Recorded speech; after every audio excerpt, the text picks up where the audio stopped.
Halo sahabat, kembali lagi bersama saya. Hari ini saya ingin membahas tentang berperang untuk menang.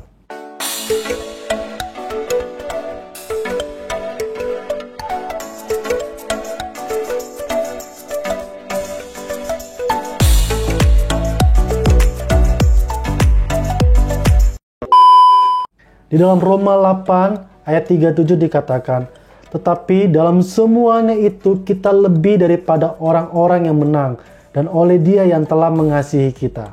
Semua orang pasti menginginkan sesuatu kehidupan yang enak tanpa masalah. Situasi yang menyenangkan, tenang, bahagia, berhasil, aman, damai, tanpa ada sesuatu yang pahit.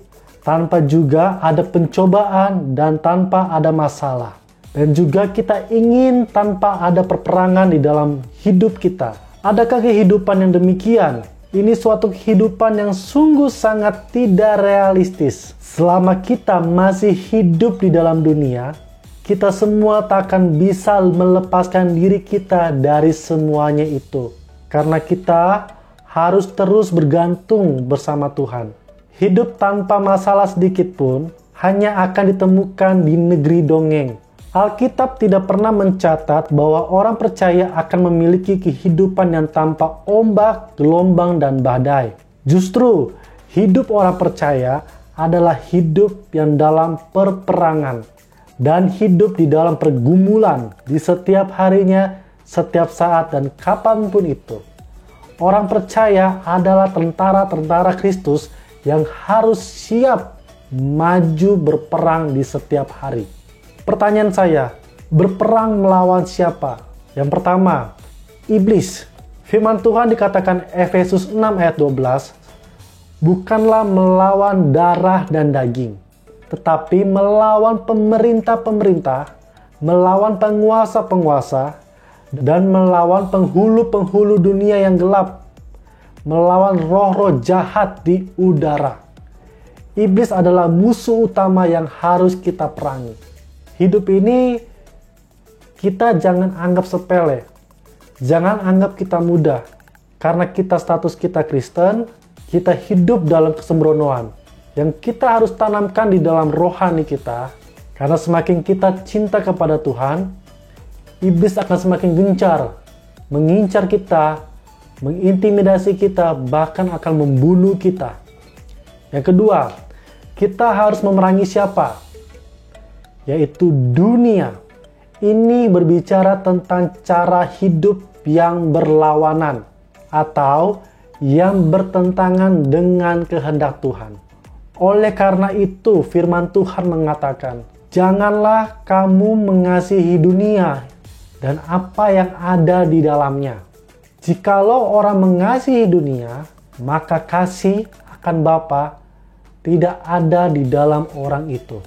Sebab semua yang ada di dalam dunia, yaitu keinginan daging dan keinginan mata, serta keangkuhan hidup, bukanlah berasal dari Bapa, melainkan dari dunia. Dan dunia ini sedang lenyap dengan keinginannya.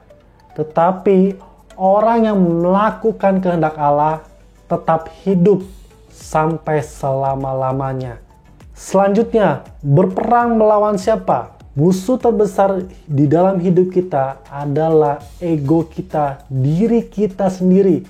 Tanpa kita sadari, kita ini harus melawan keinginan daging kita. Selama kita masih hidup di dalam dunia, daging kita ini akan terus membawa kita menuju kebinasaan kalau kita tidak dekat dengan Tuhan. Firman Tuhan di Yakobus 1 ayat 14-15 dikatakan, tiap-tiap orang dicobai oleh keinginannya sendiri, karena ia diseret dan dipikat olehnya. Dan apabila keinginan itu telah dibuahi, ia melahirkan dosa. Dan apabila dosa itu sudah matang, ia akan melahirkan maut. Untuk bisa menang dari diri sendiri atau kedagingan kita, kita harus menempuh dengan jalan salib. yaitu dengan cara memaku segala keinginan daging kita di atas kayu salib. Dengan pertolongan Roh Kudus, kita pasti mampu dan akan menemukan jalan keluar. Pesan saya, kemenangan takkan pernah kita raih tanpa kita mau berperang. Sampai ketemu di video-video selanjutnya. Tuhan Yesus memberkati kita semua. Amin.